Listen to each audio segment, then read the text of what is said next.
La commémoration des attentats du 11 septembre, une date qui résonne dans la mémoire collective. Et oui, nous en France, on a le 11 novembre, la fête des poilus, les Américains, c'est le 11 septembre, la fête des barbus.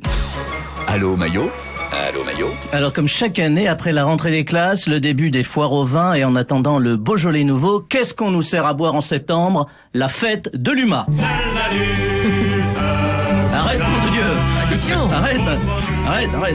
Ryan, 10 ans, nous écrit de Sarcelles et nous demande qu'est-ce que la fête de l'UMA. Mais écoute Ryan, la fête de l'UMA à l'origine était un prétexte pour réunir des sans-dents autour d'une saucisse frite pendant que Georges mâchait et que Robert et que Krasu crie.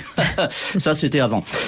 Aujourd'hui la fête de l'UMA c'est surtout une réunion de bobos à fort pouvoir d'achat qui viennent se payer des concerts de musique actuelle en étant persuadés qu'ils sont encore de gauche avant de rentrer chez eux tout bourrés raccompagnés par un chauffeur privé de chez Uber.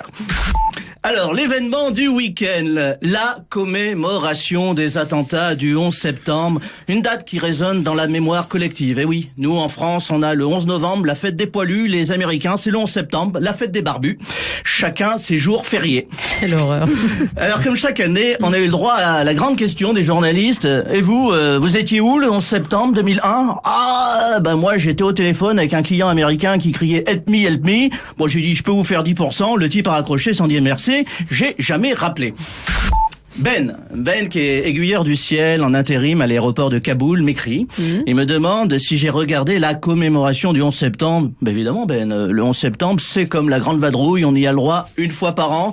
À chaque fois je re-regarde avec plaisir, je m'en souviens comme si ça jamais avait été rediffusé. Alors cette année était particulière, on était une séquence émotion puisqu'on commémorait les 20 ans de l'atterrissage, PMC aux portes, attention à la photocopieuse. Alors j'étais un peu déçu par les festivités parce qu'on a toujours les mêmes vidéos. D'ailleurs, la diplomatie française a évité une boulette, un paré que le ministre de la Défense a voulu faire du zèle au nom de l'amitié franco-américaine. Il a voulu leur faire une surprise. Il avait prévu de leur envoyer la patrouille de France survoler Manhattan. La boulette.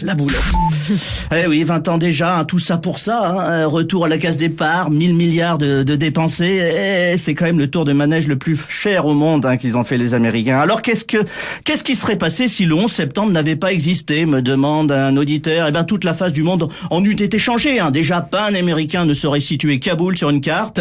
Et ensuite, on n'aurait jamais eu la suite de Rambo en Afghanistan. Quand je pense que toute la géopolitique contemporaine s'est bâtie sur la destruction de 2 édifices post-contemporains, on se dit que quand le bâtiment va, tout va.